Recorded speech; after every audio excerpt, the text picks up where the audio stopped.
I've been trying to make this video for a while now. I think it's now about time.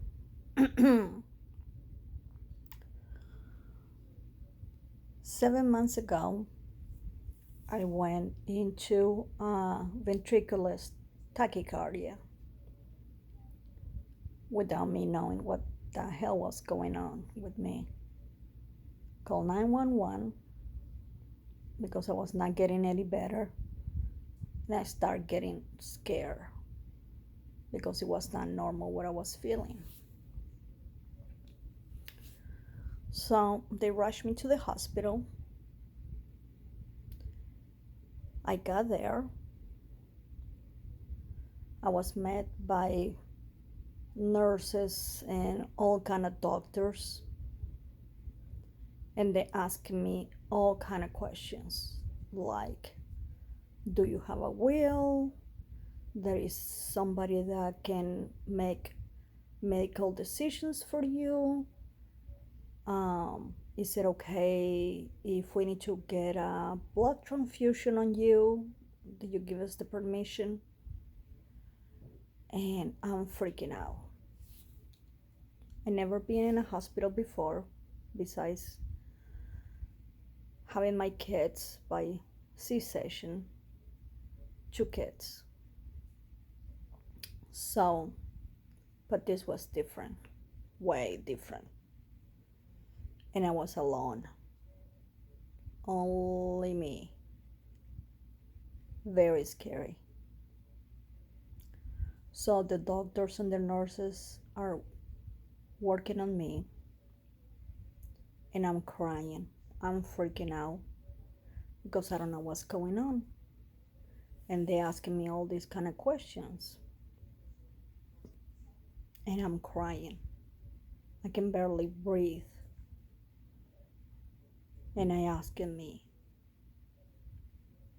if we can reach somebody. I'm saying no.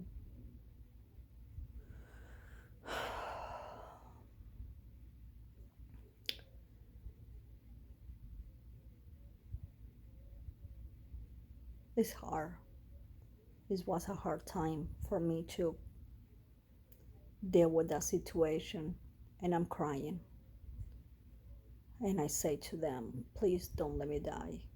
Please don't let me die. I don't want to die. I don't want to die. I don't want to die. And they're saying to me, just trying to breathe, calm down, because I'm having a panic attack and my heart is just going all over the place. Not mentioning that I'm passing out on and off.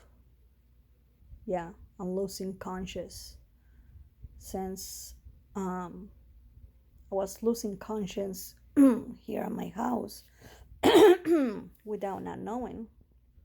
I never pass out, so I don't know what that feels. So I was passing out here at my house. Thank God I was in bed and I didn't get hurt. And it was kind of unreal, but I knew that it was something going on. So they got me to the hospital, still passing out. They're running some tests.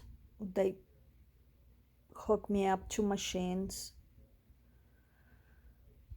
And thank God I will be always be grateful for the hospital, for the nurses, for the doctors. They took care of me so much, and they saved my life. So they got me stable. I went there with a cold blue. They got me stable. It was like in the middle of the night when I called the ambulance, and it was around noon that finally I was be able to talk to the doctor, or conscious enough to talk to the doctor, and He said, "You're lucky to be alive. And in 2 days, you're going to have a surgery. We're going to put a defibrillator, ICD, on you." Well, I didn't know what that meant. I never heard of that. So I'm here, I'm there by myself, trying to take it all in. I'm like, okay. And by the way, I was in the ICU. And I'm like, okay. I talked to the doctor, very sweet doctor. I owe him my life. And then I went. It was that was a Saturday. Yeah, on Monday I went on for the surgery. I didn't know what it was. I didn't research it because even though I had my cell phone, I could not get to my cell phone to even Google it, what that was, because I was hooking machines. And they put my defibrillator on. So ever since, it's been 7 months now, and it's been tough. It's been a struggle.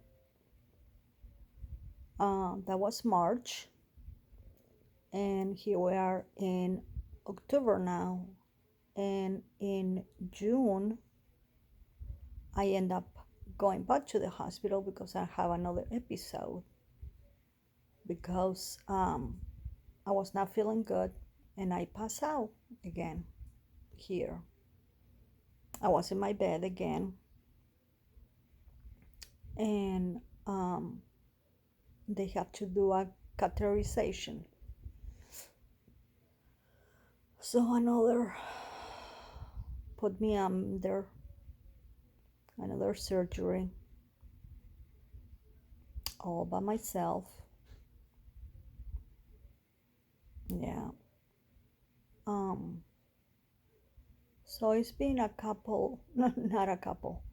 It's been 7 months of struggling, trying to understand what was going on, trying to wrap a, just think about it and what was going on, and now that I have to deal with this. And what is tough is that I have two boys, and they don't quite understand it, which I don't blame them for. They have their own life. They're teenagers. They're dating. They have their own life. But I did this on my own. Thank God for my friends. They brought me food.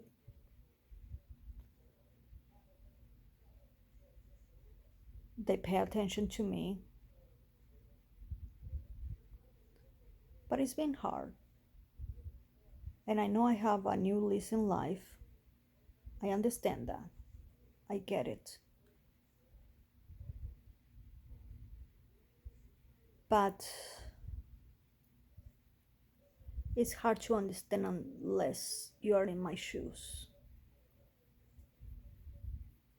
I got divorced. I filed for divorce about 3 years ago because it was not good for me. The marriage was not working out. So I think my kids resent me for that. So my relationship with my kids is not very good. So that makes me very sad because they don't understand it. They just judge me and and take their own conclusions. which is fine. But it's been tough. But I'm grateful to be alive. I don't know what this purple, purple not, but the purpose in my life it will be. What is my calling? Maybe for all your people up there, they're struggling with the same feelings, can understand me a little bit better. And thank you so much for watching this video. Share, please, to somebody that needs this, because you're not alone. The feelings are real. One days you're good, and some days you're not. It's funny because the doctors say go and live a normal life, whatever that means. I don't know when I'm gonna be shocked again, meaning my defibrillator is gonna kick me. So that's scary. Side note, first time driving. Oh my gosh. I love going to Goodwill. That's my favorite place to go to. So I'm clear with the doctor to drive now. Okay. So doing my hair, just all dressed up, ready to go. And I'm scared shitless. So scared.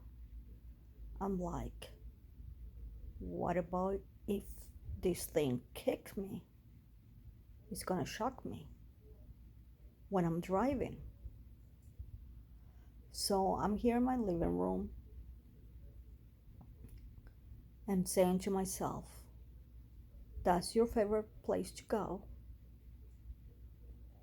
Just do it. Have the courage to do it. It took me an hour to pull myself together and go. Yep, but I did it. I drove over there. Goodwill is very close to my house, so if something happened, I'm around the corner. So I did, and little by little, you start getting your confidence back.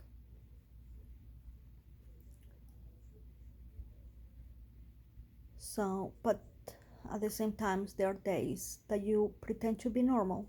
Don't pretend, but you feel like you're normal, that everything is fine, you know. But in some kind of crossroad at the moment. My kids don't understand me, where they're coming from, where I'm coming from, and what I've been through. But at the same time, I know they've been through a lot, especially with the divorce and the things that were done. But I don't regret my divorce. I regret putting my kids through that. Maybe, yes, definitely I regret putting my kids through that. So I hope you can understand me, where I'm coming from. And thank you for hanging in there in this video. So thank you. Share, and just keep on going.